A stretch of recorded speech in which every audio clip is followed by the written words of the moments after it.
The deposition of Madam Habiba Turkoglu, a Chaldean lady. It was during the afternoon of Saturday, July the 18th, 1918, that we were informed that all Christians were to be deported from Trebizond. We were at Tots at the time, a village 3 hours' journey from Trebizond, whither my family had fled during the bombardment of the town by the Russians. Very much upset by the command, we returned to Trebizond the next day, and were granted 4 days in which to make our preparations for deportation. At that time Dr. Crawford, a missionary, was stationed at Trebizond as director of the American College. To him and his wife a large number of families turned, begging them to take care of their children during their absence. After strenuous efforts, he obtained permission from the Vali, Jamal Osmi. The parents paid the necessary amount for the support of their children, and even left their jewels in Dr. Crawford's care. Dr. Crawford also tried to protect a number of young women by admitting them under the guise of teachers. But, even in the American College, these children were not safe. The whole town was terror-stricken. The Christians were in tears, and their cries resounded everywhere. Trebizond was a city of mourning. A crowd of breathless women was running about the streets, pursued by soldiers deaf to their prayers. The men had been torn from their homes and taken to a monastery called Istvizazin. On the 13th of July, 5 days before the order for the deportation, all men who were Russian subjects and all the members of the Tashnaksargan committee were collected and placed on board a motorboat, treated with great harshness, and told that they were to be taken to Sinop, Constantinople, to be tried by court-martial. All were men of position. Once well out to sea, they were thrown overboard and drowned. We learnt of their sad end when some days later we found about 400 of their bodies on the seashore. This awful tragedy threw the inhabitants into a condition of indescribable terror. In their desperation some burnt their houses, others threw themselves into wells, and many committed suicide by jumping from roofs and windows. Not a few, some women among them, lost their reason. They knew, poor wretches, that their turn would come inevitably, and that they would be put to death without pity. We ourselves were advised by Madame Hekimian, whose husband was an army doctor, to leave our child with the American mission. She promised to look after it well, since, being the wife of a soldier, she had the right to remain. We followed her advice, I in person leaving my little Dico, then a baby of 15 months, at the mission with a sum of money to defray the expense of his keep. On the night of this fatal day some Turkish merchants came to our house and had an important secret interview with my husband. The mysterious conference lasted half an hour, after which my husband came to me and said, "We have found a means of saving ourselves, by embracing Islam." His words made me speechless with anger. "Never shall I become Muslim," I cried. "You are free to deny your faith if you will." All my family tried to persuade me. My husband, quite broken down, asked me tearfully, "Do you want to be the cause of our losing all?" I arose much moved and went to see the Turkish merchants in the adjoining room. They in their turn tried to convince me. "Come to your senses and save your family," they urged. "These men are now in Constantinople. Their names are Osman Lutfi and Dusman Effendi Kezade." I told them my final answer was that I would rather die than deny my faith. "I leave my husband free to adopt your religion," I added, "but, for my own part, I refuse to become a Mohammedan," reminding us of what the Turks had had to suffer at the hands of the Christians according to their story. The men departed after warning us that the former would certainly and cruelly revenge themselves upon the latter. On Thursday 21st June, early in the morning, we learned that the houses of the Christians had been surrounded by the soldiers in order to prevent all intercommunication between them. From this we realized that the hour of our sad fate had struck. Foreseeing that we should be deported, we made our preparations accordingly. Meanwhile the order came for us to quit our homes. We left the house, and my husband, having a presentiment of what was to befall us, cried like a child. Friends of the Committee of Union and Progress consoled us, saying that we would return soon. A large convoy was formed and we started. Some of the poor victims carried blankets on their shoulders, others mattresses, in fact all kinds of household goods and utensils. Our first stop was at Iga Ermendia, half an hour outside the town. where we caught up with thousands of men and women who had preceded us. The soldiers obliged us to march on foot, preventing us from making use of carriages or other means of transit. 2 officers were in charge of the convoy, Captain Bakiktakli Agua Bey, a man of 30 or 33 years of age, and the lieutenant, Trabzounli Haji Khalilzade Fake Bey, about 25. Those who composed the convoy were searched before it set out. Even small penknives were taken from us on the ground that they were weapons. The ruffians told us that these offences to our modesty were nothing compared to what the Bulgarians had done to their women. Orders were brought to the effect that the officers in charge were to get us to Jaziri in the province of Diyarbakir, and to do it within 12 hours. This meant that we were to be killed on the way, since it was manifestly impossible that the journey could be accomplished in that time, Jaziri being more than a month's march on foot.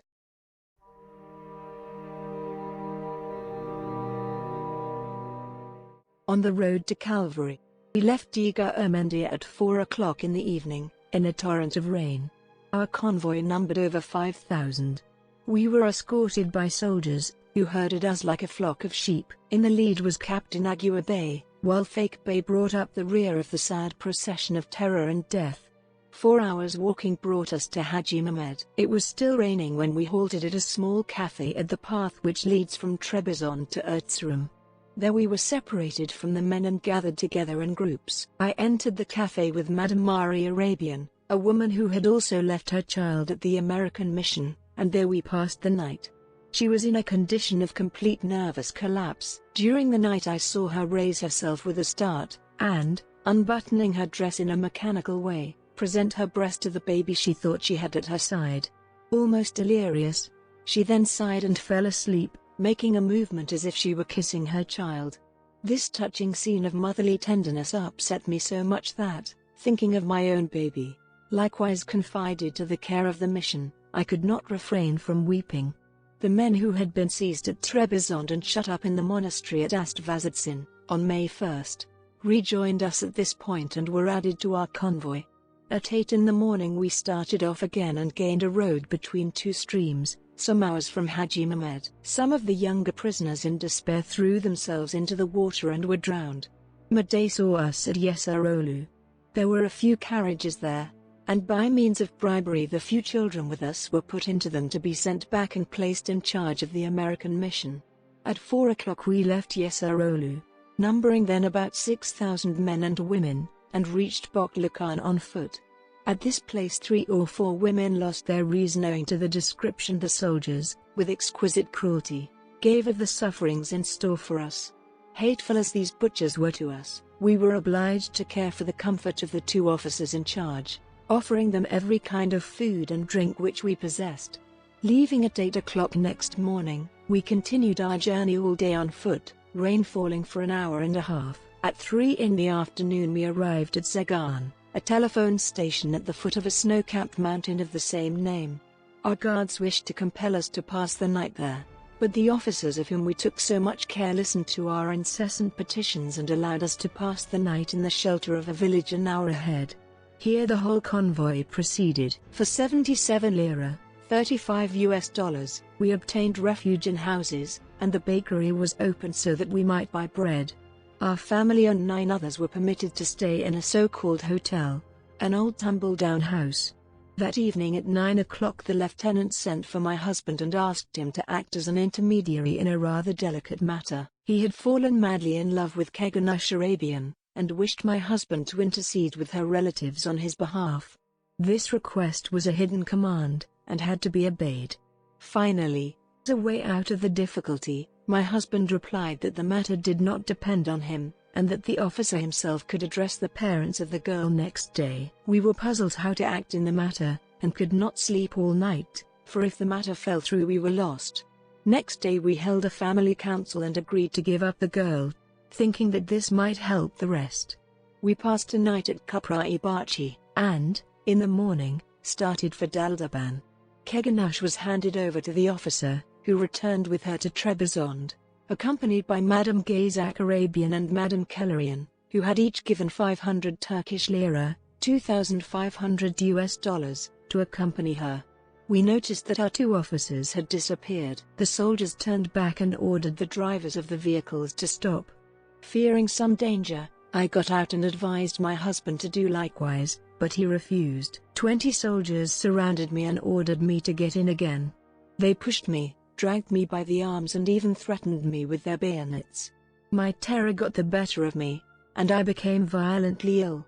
Seeing me in this state, one of the soldiers, by way of helping me, made me rejoin the convoy. I had to walk, and became separated from the carriages, the occupants of which were robbed of their money by the soldiers.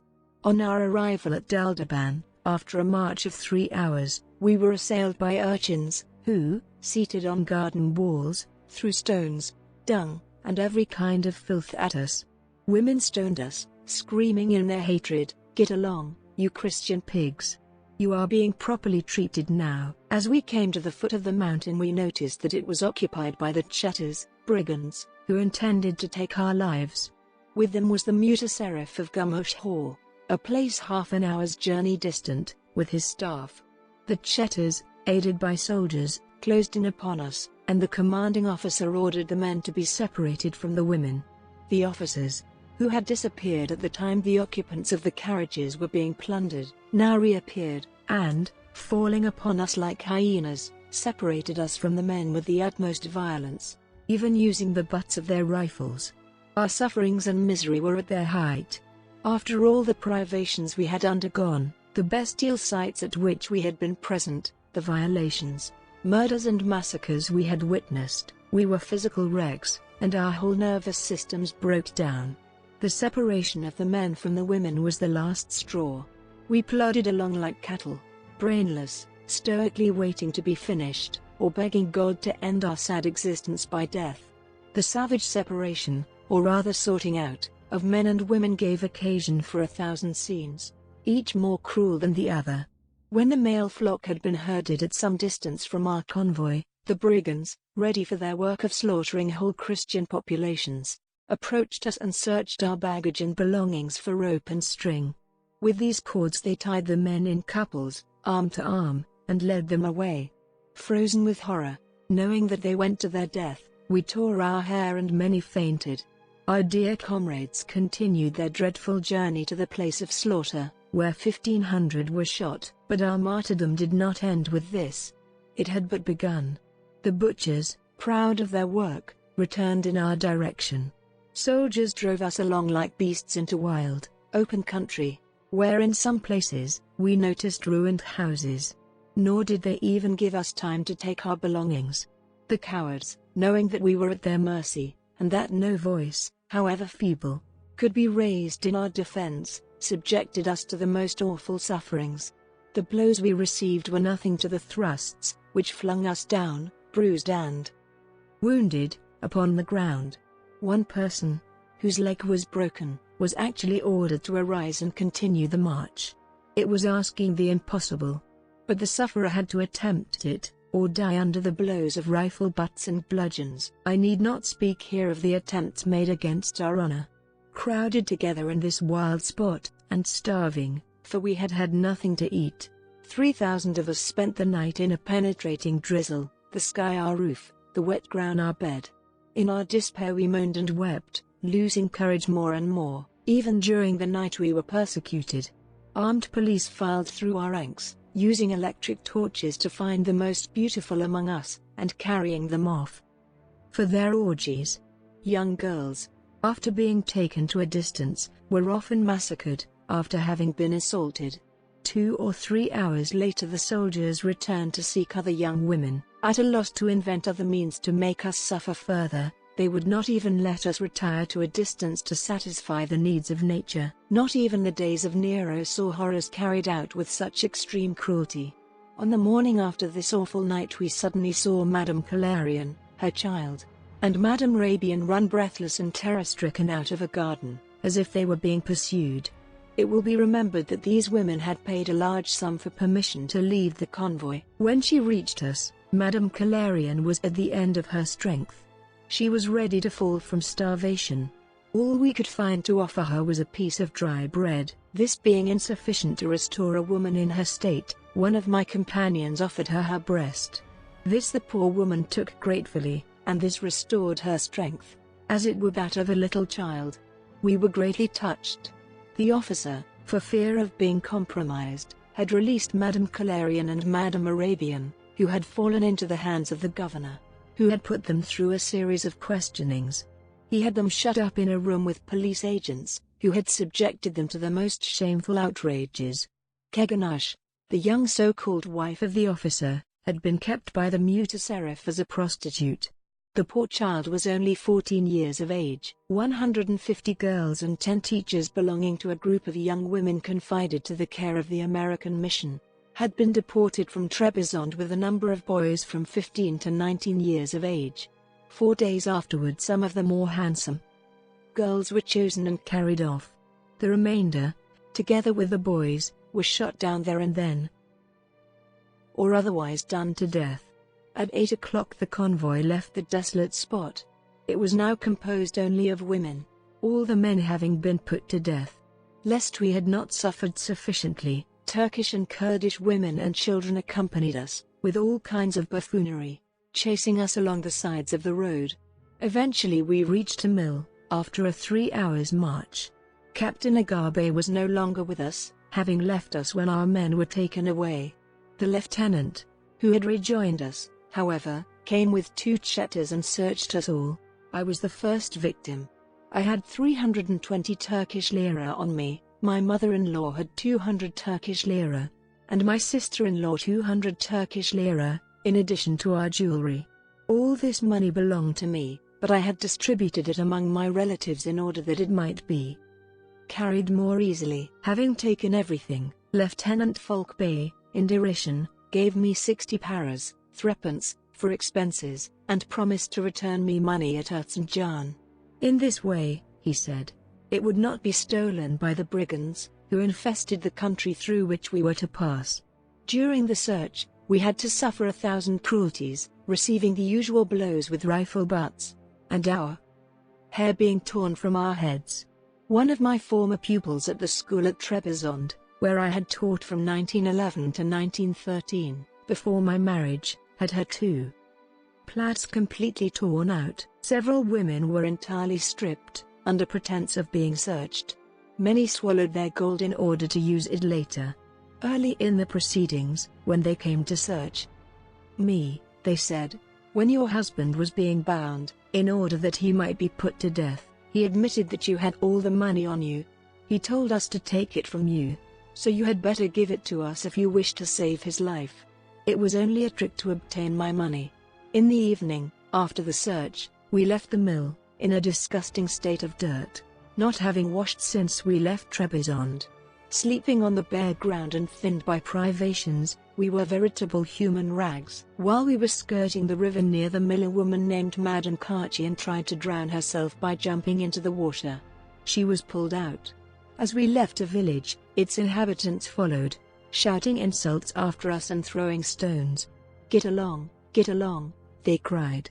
You are all going to be exterminated soon. They snatched from the envoy by force 50 girls and women and carried them off. We noticed the bodies of several men and young people stuck in the mud at the edge of this same river. They had been stripped. They probably belonged to Baybort, chief town of the province of Trebizond, and had been put to death in this way. By 6 o'clock we were at a large village named Kusa, when we saw a considerable number of men shut up in a mosque and in yards, guarded by soldiers. Their isolation from their families caused them acute suffering, and, on seeing us, they called to us and waved their handkerchiefs from the windows. They wished to communicate with us by letter, but it was impossible to get near them. We were crowded into large yards kept for cattle. Suddenly we heard a bang. It was the explosion of a bomb. Lieutenant Fake told us, for our consolation, that they were killing some men after the German system. This was to line men up in files of 10 and fire one shot through all 10, and also to gather a number of men together in a room and then destroy it with a bomb. The explosion you have just heard, he remarked, means that a good number have been executed. Terrified, and expecting the same fate, we wept, tore out our hair, and, hoping thus to disfigure ourselves, even our eyelashes and eyebrows. The madness of despair had taken possession of us. On the Mountain of Sebicore. In the morning at 8 o'clock Fake Bay appeared and called out, "Hayde, merchandise hazerlansin," translation, "Get ready the merchandise.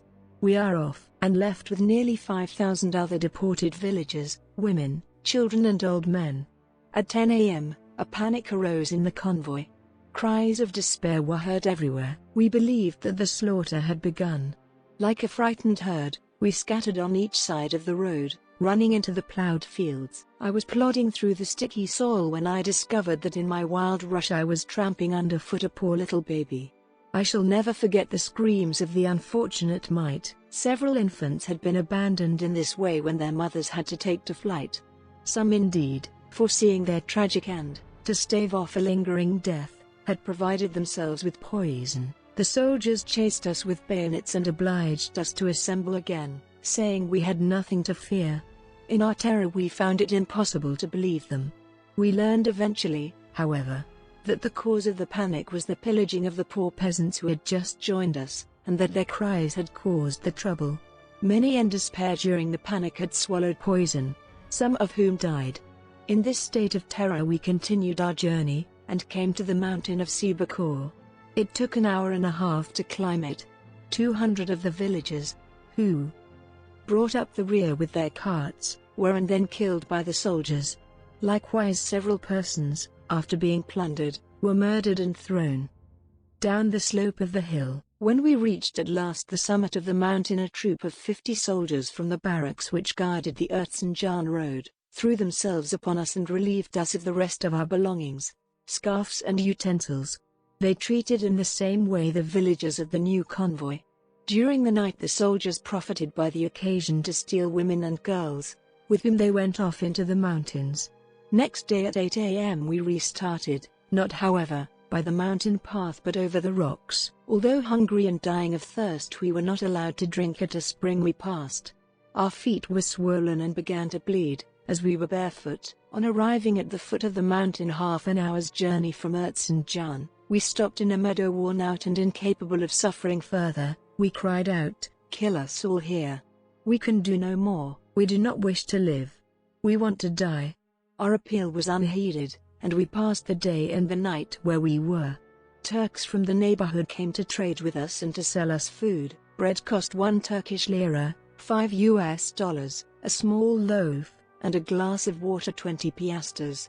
Next day we crossed the town amidst the shouts and insults of the people, who stoned and spat upon us. One Turkish lady, however, it is a matter of note, threw us from her roof many loaves of bread, and, assisted by little girls and children, by means of cords lowered us pails of water to quench our thirst.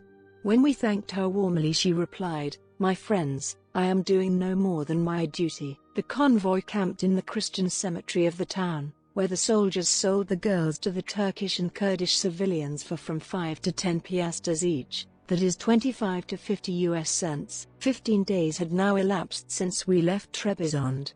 We found the Christian quarter in Erzincan had been completely destroyed. Only ruins remained. The enormous cemetery was filled with the remains of deported victims from convoys which had passed before us. On the ground lay scattered in many places scalps, arms and feet. Further out on the plain we saw those who had been deported from Erzurum, all the men in magnificent tents. Near them, and well treated, were their horses and their wagons. Sobs were heard throughout our convoy as we saw these men alive and comfortable, while our husbands had been killed and we ourselves reduced to so terrible a state. The men of Erzurum soon came to us with large sacks of bread, meat and cheese, which they distributed among us. I was given 2 loaves by M. Khosrov, an employee of a branch depot of a company formed at Trebizond by my husband and 2 other merchants. I recognized him and it cut me to the heart to be obliged to accept alms from one of our former employees. Many women in despair made their way into the town and gave themselves up to the Turks to become wives or servants in their harems. Others were taken off to houses of ill fame, which had been opened by the governor since the deportations. Next day, towards evening, we heard a noise in the distance and found its origin to be the convoy coming from Trebizond, which had left a day after we had, and which now joined us at the cemetery. In its ranks were many girls who had been left with the American missionaries, among them my sister-in-law. They told us that they had suffered on the way the same treatment and atrocities as ourselves. We left the town at 7 p.m. and halted an hour and a half later between the mountain and the Euphrates. At 11, Kurds fell upon us and stole whatever we still had, once again making off with women and girls. During this time Fake Bey, indifferent to what was happening under his eyes, was occupied 2 paces away and preparing a meal, 2 girls from the convoy at his side. In the morning some of the women and girls who had managed to escape from the Kurds rejoined the convoy before we departed. On the way we saw innumerable bodies in the Euphrates. At this place the river, to a width of over 30 feet, was tinged with blood. The sight terrified us. At midday tent shutters followed us on horseback, and, carving a way through the convoy with their huge knives, made off with some of the girls. Again, the unhappy convoy became a prey to panic. Some threw themselves into the river, but, afraid to die, swam back. Others hid themselves in the mountains and rejoined us when the brigands had disappeared.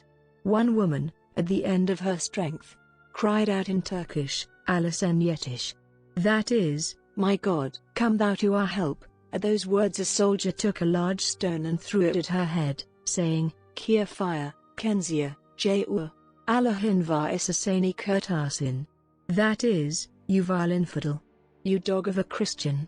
If you have a God, let him come and deliver you." Before we reached Kamak at the bridge of Ajam Kuprasu, the Mudir of Gemarek arrived, dressed as a Cheta. He gave full power and liberty of action to the police agents, who thereupon began their foul work upon us. The Mudir himself carried off Gayan Gatoian, a girl who was related to my husband, of whom Fake Bey made him a present. I remember particularly, also, the mother of 6 children. Some of the soldiers carried her off to ill-treat her.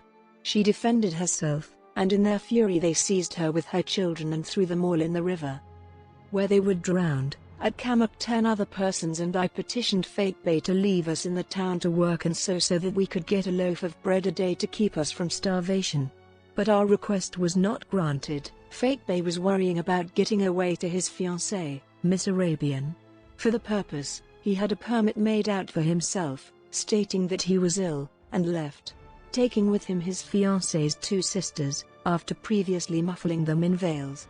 A corporal, Mahmoud Onbachi of Riza, then took command of the convoy. He had been imprisoned for theft, but had been released, and attached to the deportation units. Now his own master. He and his soldiers gave themselves up to every kind of immorality and barbarity at the expense of the women and girls. We left Kamak, and after being attacked on the road by a troop of Kurds, came at dusk to a spot full of briars and thorns. Here we were obliged to spend the night under the stars. I was now in a state of utter terror and without food or drink. I had lost sight of my mother-in-law and sister-in-law, but dared not look for them for fear of being seized by a soldier.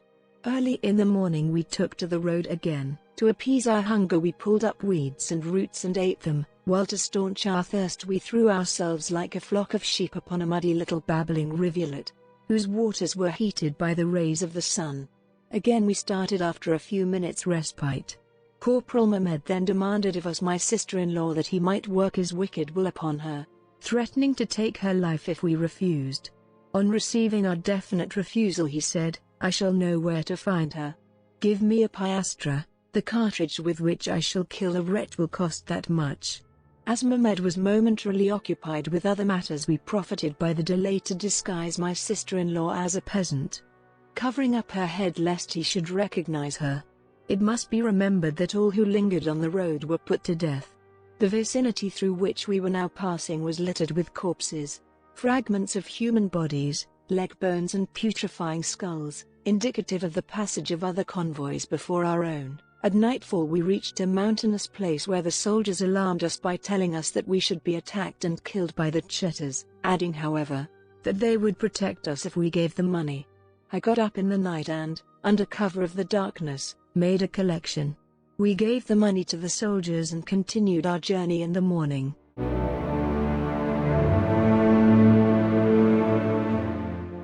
A ray of hope.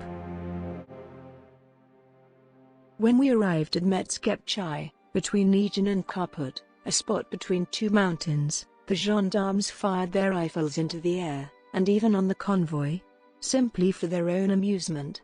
A troop of tent setters called Manga, under the command of their chief, Sadi Bey, nephew of Ahmed Reza Bey, appeared on the mountainside. A soldier chosen by Sadi Bey, as public crier, announced that by order of the Minister of the Interior, those women who knew a trade were to separate from the others and go to Kamak. 15 other women and myself were engaged as dressmakers and sent to the town.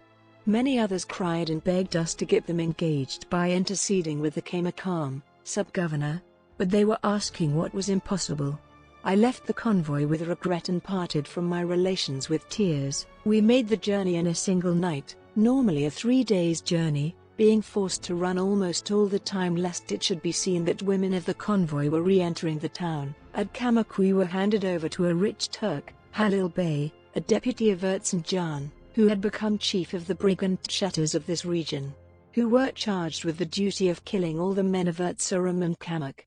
He gave us a room in his house where we slept 4 nights on the boards without bed or blankets. We gained our livelihood by sewing, being subjected to daily mental torture by the anything but assuring news which was given us as to our fate. 3 days after our coming to Kamak there arrived a convoy of 1,000 little children, with some girls and young women. This convoy, which was composed of the children left with the American mission, had numbered when it left Trebizond 5,000 children from 3 to 10 years of age. The poor little things, having made the whole journey on foot, were ill and in a pitiable state. Many had died from sickness and exhaustion on the road.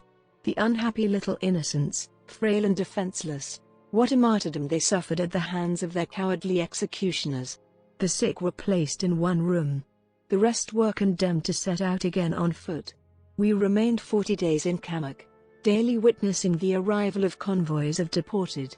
One day we heard that the governor of Erzurum, Tahsin Bey, and the sub-governors of Erzincan and Gumushkana were coming to dine with the deputy of Kamak, in whose house we lived. My companions and I were ordered to make the necessary preparations and to lay the table.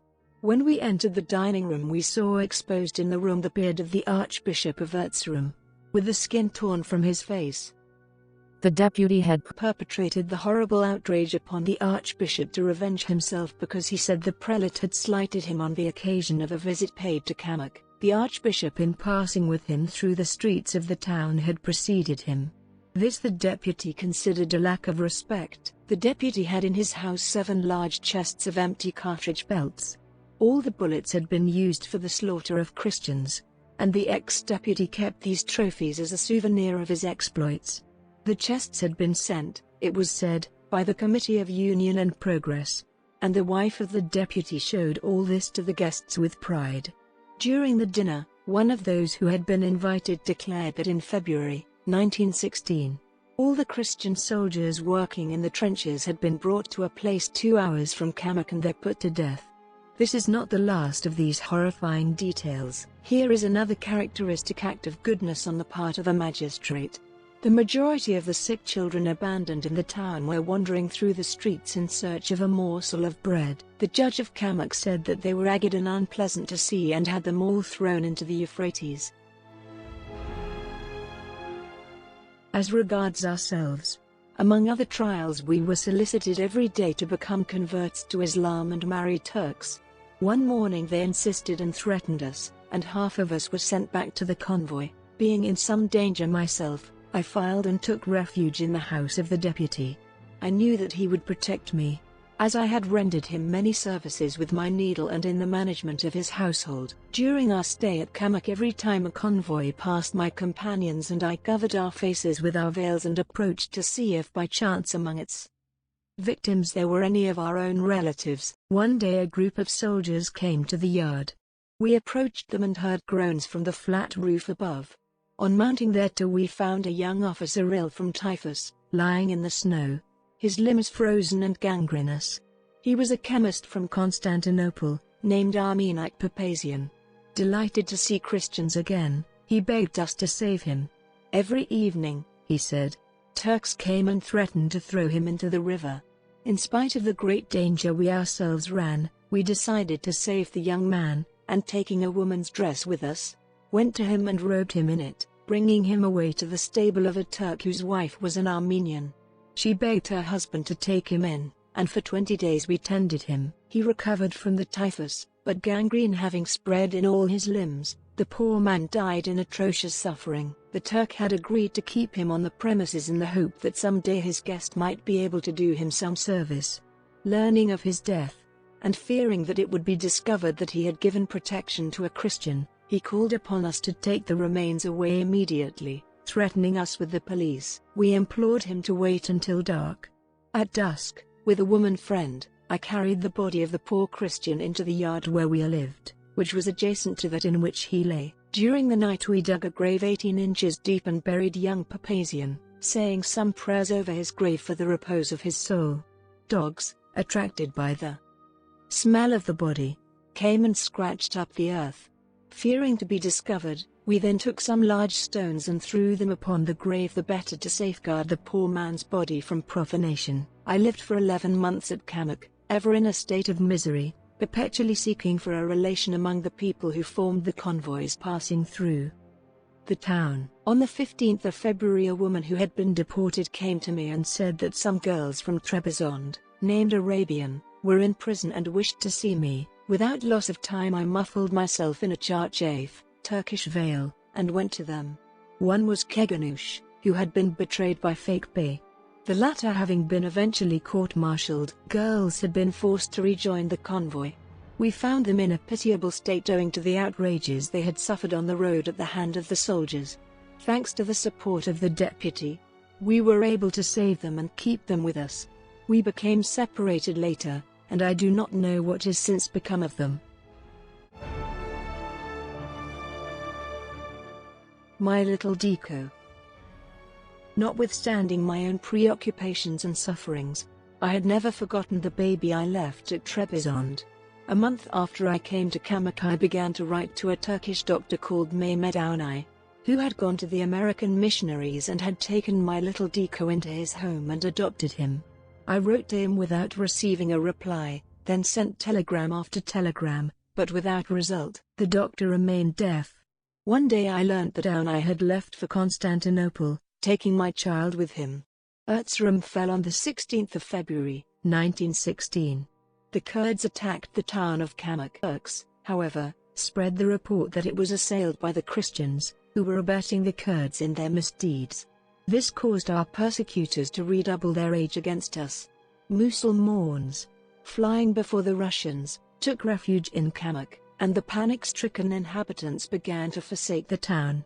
Meanwhile the Red Crescent was installed there, and tired of life and worried to death I decided to put in a petition to be allowed to enter the Red Crescent Hospital as a nurse, hoping little by little to be able to reach Constantinople and see my child again. My request was granted, and I joined the staff of the institution, of which I became later the matron. I did everything I could to have other Christian women with me, and was able to engage 10 whom I either picked up in the streets where they were dying of hunger or whose release from prison I brought about. A month and a half after I entered the hospital, orders were given to remove it to Caesarea. We left, wearing Turkish veils in order not to be molested by the Turks. Our 16 days journey took us through districts which, formerly flourishing centers peopled by Christians, were now only ruins. I counted more than 20 such settlements, of which the chief were Karuchai, Zara, Shivas, Koji Hisar, Sharkishla, the tomb of the women and girls of Samsun, Gemarek, and others. We arrived at length at Caesarea, through which we passed to reach Zinjurdia, a village 1 hour and a half beyond the town. Here before the war a young Swiss lady, Mademoiselle Kerber, had opened an immense orphanage, which was the home of 5,000 boys. She left for Switzerland at the beginning of the European War, and her former pupils for the most part were exterminated by the Turks. Most of the furniture of the establishment was stolen, and the huge and comfortable building was transformed into a hospital. Dr. Baraneddin, head of the Red Crescent Hospital, in which I worked, and of which I have been made matron, treated us with great consideration. Touched and encouraged by his kindness, one day I expressed to him my astonishment at seeing a Turk treat Christians so well at such a time as this. Surprised by the boldness of my statement, He replied, "It is the Red Crescent Society which compels us to be affable towards the nurses, but I am a young Turk, and, if it rested with me, I should have exterminated every Christian, even all the children as well, until not one remained." A fortnight later, this miserable young Turk doctor was charged with having stolen 3,000 Turkish lira, $15,000. He left for Constantinople, and was replaced by Dr. Salaheddin Bey. After Dr. Burhanettin's departure, I learned that he, as if we belonged to him, had promised us to his friends, that we might serve as playthings in their bacchanalian orgies. As soon as I heard this, I put on my Turkish veil and boldly went to the house of the sub-governor, whom I apprised of the facts, declaring that we should be obliged to put an end to our days rather than give ourselves to these brutes. Luck and our courage alone saved us in our difficulty, for the sub-governor, being hand in glove with the doctor's friends, we could hope no good from him. I was consumed with a lingering desire to see my child again. I longed to cover him with kisses. It was for him that I lived and endured my martyrdom. While, indeed, I had taken service with the Red Crescent, it was only because I foresaw that this institution was a stage by which I could reach my little Dico, whom I wished to snatch from the hands of Dr. Naayem. Despite the fact that the doctor had written to me in the month of June, the only letter I had received from him, that my child had died of dysentery, and that he had been buried at Kurum, my maternal instinct told me that my baby lived. Nevertheless, doubt sometimes overcame me. The governor of Shivas, who was on his way to Caesarea, was invited one day to dine at the hospital. He chatted with me for a few moments, and seemed to take an interest in my fate. I told him my history, and begged him to save my child from Dr. Naayem. Sezai Bey, the governor's brother, was at this time assistant director at the prefecture of police. To him the governor wrote, instructing him to order Dr. Naayem to surrender my child. Sezai Bey gave the necessary orders, and the police requested my mother, who lived at Constantinople, to come and claim the boy. Dr. Naayem refused to give him up. Police agents broke open his door and took the child by force. He was saved. I longed more than ever to return to Constantinople and take my baby in my arms, but certain duties kept me at the hospital. Many convalescent patients needed my help. At this time the institution had 1,500 beds and was one of the most important hospitals behind the front. One day, Enver Pasha, passing through our town on his return from a review of the troops, paid a visit to the hospital. As matron, I had to make one of the reception committee. After inspecting the different wards in which the soldiers were being treated, he congratulated me on their order and cleanliness. Suddenly he asked me point blank whence I was. "I am a Chaldean," I replied, "and my husband belonged to Trebizond." Enver Pasha asked calmly what had become of him. "Deported," I said. "Have you never had any news from him?" he asked. "No. No news?" he insisted. "None." Quite unmoved, and as if nothing had been said, he thanked me for my care of the soldiers, and left me 1,022 Turkish lira, $50, by way of reward. Many of our young nurses at the hospital had been subjected to insult. Powerless to protest, and indignant, I resolved to leave. My resignation was not accepted at first, and when I insisted, the authorities became irritated and handed me over to the governor, who, instead of offering protection, wished to give me to his friends. On account of my obstinate resistance, he had me thrown into prison on a charge of having become a member of a secret society. There I remained, without money and helpless, despairing of seeing my child again, for I did not expect to live. I became seriously ill.